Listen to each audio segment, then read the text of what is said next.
to In the Chair. I'm Brenton Garen, your executive editor of Westside today. I'm joined by Santa Monica City Manager Rod Gould, who last Friday announced that he plans to retire at the end of January 2015. That's right, Brenton. Rod, thanks for joining us today. My pleasure. Let's jump straight into it. Can you share a little bit about the decision to retire next year? I've been thinking about it since January and talking with my family and my closest advisors, and I've concluded that the time is right to make a life change. And it's not because I have any issues with Santa Monica. This is an extraordinary city, and it's been the capstone of my career to manage Santa Monica after 4 cities prior.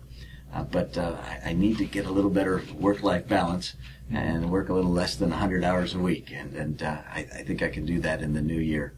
But I think Santa Monica is running really well, and I'm very proud of what we've all been able to do in the last 4.5 years. What would you say has been the toughest part of the job during the past 5 years? Well, the community obviously is involved in a huge debate over how much development to allow in the future and where and how. But to me, my biggest challenge has been to try to deal with all of the tremendous opportunities that are before us. Santa Monica has so many gifts, has so many more resources and opportunities than most cities, so seizing them and making the most of them has been one of the great challenges. Trying to bring all the department heads and department services up to a common level of good to excellence has been one of my challenges, and of course finances is always one. And coming out of the recession, there was anemic there for a while, but then we caught wind, and my goodness, the economy is strong, and Santa Monica is well positioned for the future. Santa Monica is your 4th stint as city manager after previously holding positions in the cities of Poway, San Rafael, and Monrovia. How would you say Santa Monica is different to those cities?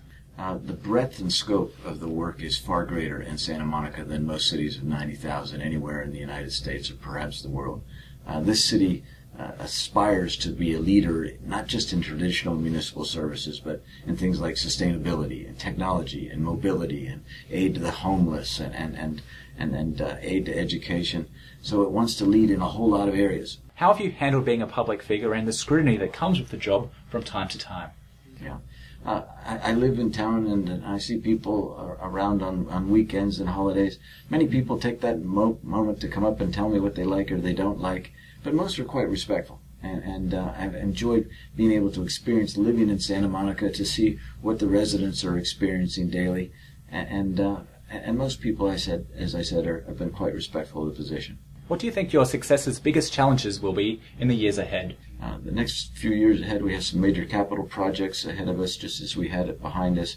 The completion of Expo in the first quarter of 2016 will be a big one. Ahead of that, we've got to build the Esplanade at 4th in Colorado. You'll see 2 hotels across the street and then movie theaters on top of Santa Monica Place. And the California Incline has to come down and be completely rebuilt in 18 months, and that's going to pose some traffic challenges for the downtown, and so we got to work through that. And then after that, the pier bridges.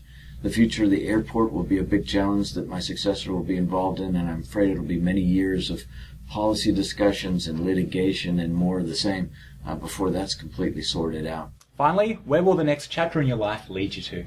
I made a promise to my wife of 28 years that when I finished in Santa Monica, having moved her 6 times, she could choose where we would live next. Although she grew up in LA, she would like to return to Northern California, where we spent about 10 years when I was managing the city of San Rafael. So somewhere in that Marin County area is where we'll relocate. We've got a lot of friends there, and there's a lot of natural beauty in that area, and it's closer to our daughter, so we think that'll be a good place for us. Fantastic. I'm sure the whole Santa Monica will wish you luck once your final day arrives. Well, thank you, and I've enjoyed working with you in the mirror. Fantastic. Well, Rod, thanks again. My pleasure. We'll be back next week, so don't forget to check out westsidetoday.com to see who's in the chair. I'm Brenton Garen for Westside TV.